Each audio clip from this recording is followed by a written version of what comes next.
Welcome back. Overall जो है सूरत हाल पे गुफ्तगू करेंगे और इस वक्त सेनेटर सरमद अली जिनका ताल्लुक पाकिस्तान पीपल्स पार्टी से हमारे साथ मौजूद हैं।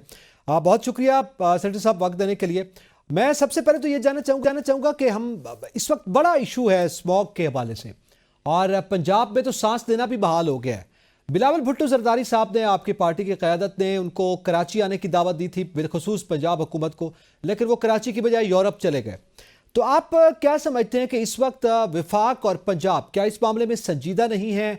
आप या वो सिंध से एक्सपीरियंस नहीं लेना चाहते या मामलात कुछ और हैं? गो के ये बात भी दुरुस्त है कि स्मॉग एक देरीना मसला है, मगर उससे पहले इकदाम भी नहीं दिखाई दिए। देखिए, स्मॉग जो है ना, एक जैसे आपने कहा दरीना मसला है। आज से नहीं, साल पिछले कई बरसों से पंजाब के लिए, बिलखसूस लाहौर और आसपास के इलाकों के लिए एक इशू है। उसके अंदर मुख्तलिफ रीजंस हैं। एक रीज़न जो है वो बेसिकली ये है कि हिंदुस्तान से अगर आप जो सैटेलाइट इमेज है वो देखें तो हिंदुस्तान में जो जलाई जाती जो जो फसलों की बाक़ियात जी। फसलों की जो बाकियात जलाई जाती हैं, उसका हवा का रुख पाकिस्तान की जानिब है, तो पाकिस्तान की तरफ ज्यादा आ जाता है। दिल्ली में भी, दिल्ली की साइड पे भी जा रहा है, लेकिन पाकिस्तान की तरफ ज्यादा आ रहा है। हरियाणा और पंजाब में जो इस वक्त फसलों की बाकियात को जलाया जा रहा है। उसके अलावा हमारे अपने जो किसान हैं उनको भी एक अवेयरनेस का मेरे ख्याल में फुकदान है। वो भी फसलों की फुकदान फसलों की बाकियात को जलाते हैं और बगैर सोचे समझे कि इसका हम पर और हमारी एनवायरनमेंट के ऊपर क्या असर होगा। अगर आप देखें तो इस वक्त आज लाहौर का जो एयर क्वालिटी इंडेक्स था वो 417 के ऊपर था, मुल्तान 386 के ऊपर था, और पेशावर और भी तकरीबन कोई 294 की तरफ था, जबकि कराची जो है वो 71 था। अगर आप पिछले चंद सालों का डेटा देखें तो आपको नजर आता है कि कराची का भी नॉर्मली जो एयर क्वालिटी इंडेक्स था वो बुरा रहता था, और इसी तरीके से लाहौर और इस पेशावर के आसपास ही कराची नजर आता था। तो इससे तो साबित ये होता है कि Sindh government must have been doing something right, जिसकी वजह से वहाँ पे जो एयर क्वालिटी इंडेक्स है वो हाई नहीं है, मॉडरेट है और 71 के ऊपर है, विच इज़ वेरी गुड। और अभी भी डिजायरेबल है, और उम्मीद है कि ये इससे भी और कम होगा। आइडली सेनेटर साहब, ऐसा क्या किया गया है कराची में? क्योंकि अभी पंजाब में तो मजबूरी है, हवाएं वहां आ जाती हैं। क्या वहां कराची में हवा को रोका गया या कोई और इकदाम किया गया? नहीं, मेरे ख्याल में एक तो हवा का जो रुख है वो जो राजस्थान की तरफ हो रहा है, और जो सिंध के अंदर फसलें जलाई जा रही है वो कम है। सिंध के अंदर जो है मेरे ख्याल में एक अवेयरनेस जो है वो जनरली लोगों में ज्यादा है कि जी इससे नुकसान होगा।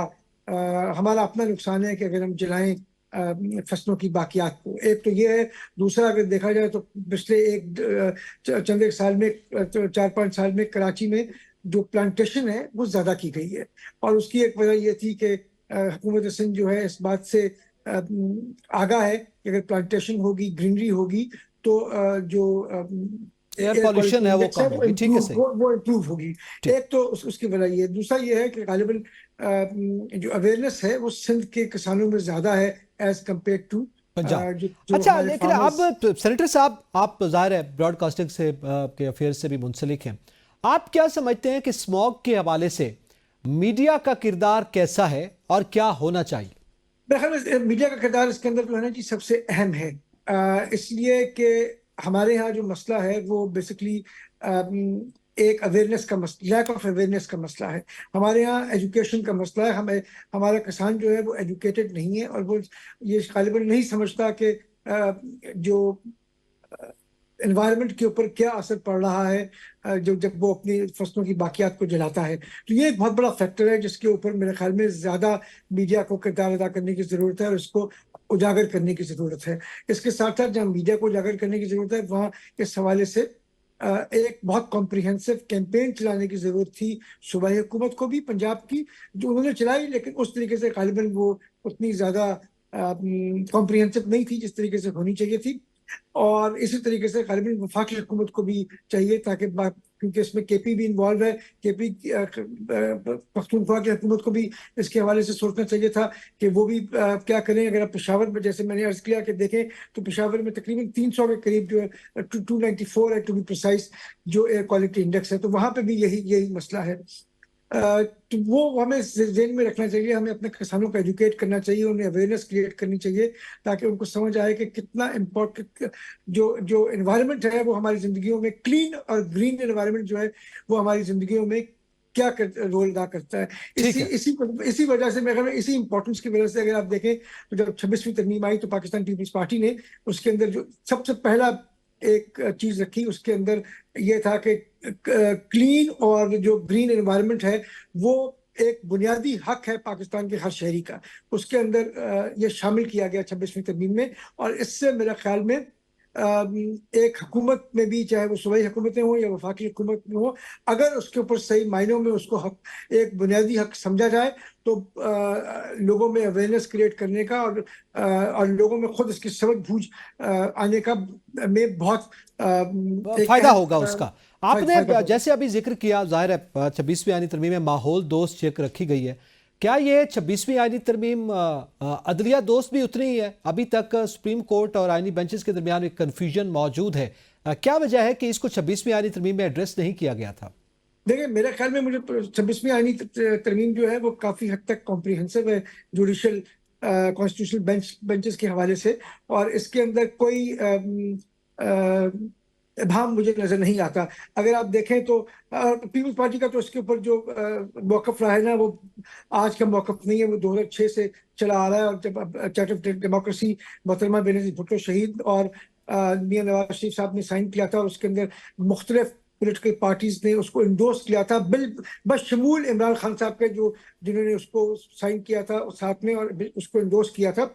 उसमें ये शक शामिल थी कि जी के कॉन्स्टिट्यूशनल कोर्ट बनाया जाएगा। और वो उस वक्त से लेके आज तक पीपल्स पार्टी के हर मंशूर में 2018 का हो, 2008 का हो, 13 का हो, 18 का हो और 24 का हो, हर मंशूर में पीपल्स पार्टी ने कॉन्स्टिट्यूशनल कोर्ट का मुतालबा जो था वो रखा।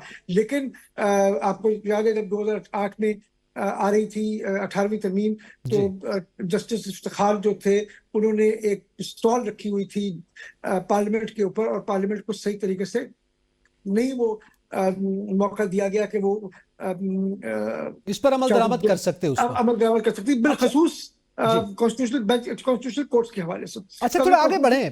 चूंकि जी जाहिर है आप ब्रॉडकास्टिंग के हवाले से आप मुंसलिक है, तो इसी हवाले से हम इसलिए ये बात कर रहे हैं। हम अभी एयर पॉल्यूशन की बात कर रहे थे, क्लीन एनर्जी की बात कर रहे थे। आप समझते हैं इस वक्त मुल्क में पॉलिटिकल पॉल्यूशन जो है वो है या कम हुई है इस 26वीं नहीं तरमीम नहीं, के मेरे बाद, ख्याल में इस पॉलिटिकल माहौल दोस्त पोल्यूशन, तरमीम के बाद? मेरे ख्याल में पॉलिटिकल पोल्यूशन मौजूद है, वो अच्छा। कम नहीं हुई। और मुख्तलिफ तरीके से जो सियासी टेम्परेचर है उसको बढ़ाने की कोशिश की जा रही है।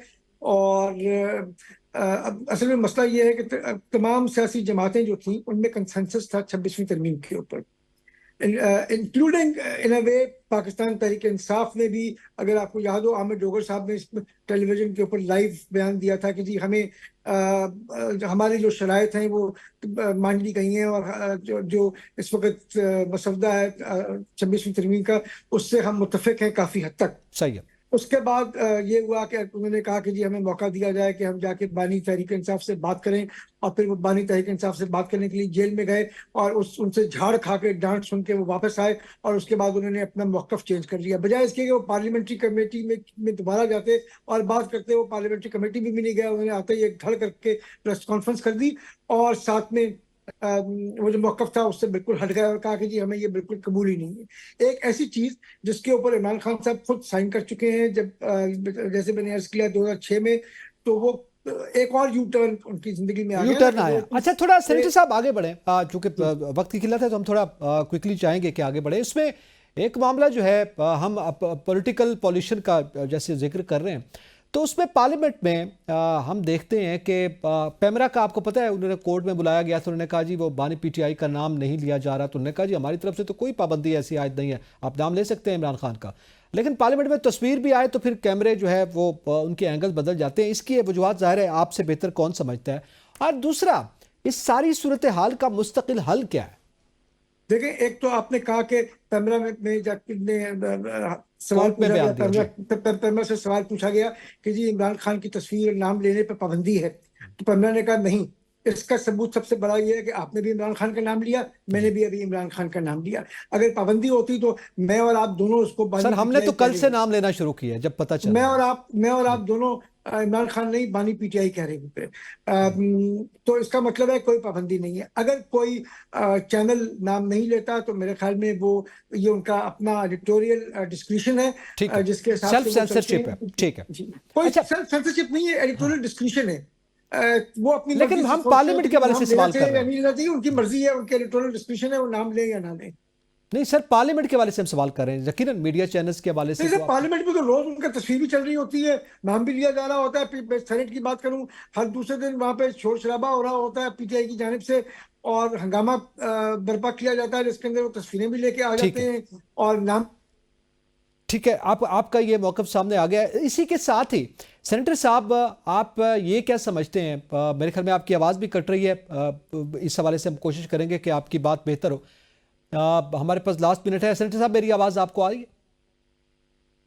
मेरे ख्याल में सेनेटर साहब से फिर राब्ता भी हमारा मुनक़ता हो गया और वक्त भी जो है वो अपने पहुंचा। यकीनी तौर पर इस वक्त स्मोक की फिजा में जो इस वक्त आम आदमी के लिए सांस लेना बहाल है, वहाँ पे पॉलिटिकल पॉल्यूशन को भी अगर इसी तरह उसके लिए भी इक़दाम किए जाएं और माहौल को बेहतर किया जाए, जैसे एनवायरनमेंट के हवाले से जो है वो माहौल दोस्त शिक लाई गई है, तो ऐसी कोई प्रैक्टिकली शिक भी जो है वो सामने आनी चाहिए कि इस वक्त जो हमारा पॉलिटिकल एनवायरनमेंट है वो भी बेहतर हो, तभी जाकर हम मुआशी इस्तेहकाम की जानिब भी बढ़ सकते हैं और मुल्क की तरक्की के रास्ते पर भी गामजन हो सकते हैं। इसी के साथ ही बहुत शुक्रिया सैयद सरमद अली, आपने अपना कीमती वक्त दिया और हमारे साथ रहे। इजाज़त दीजिए, अल्लाह हाफिज़।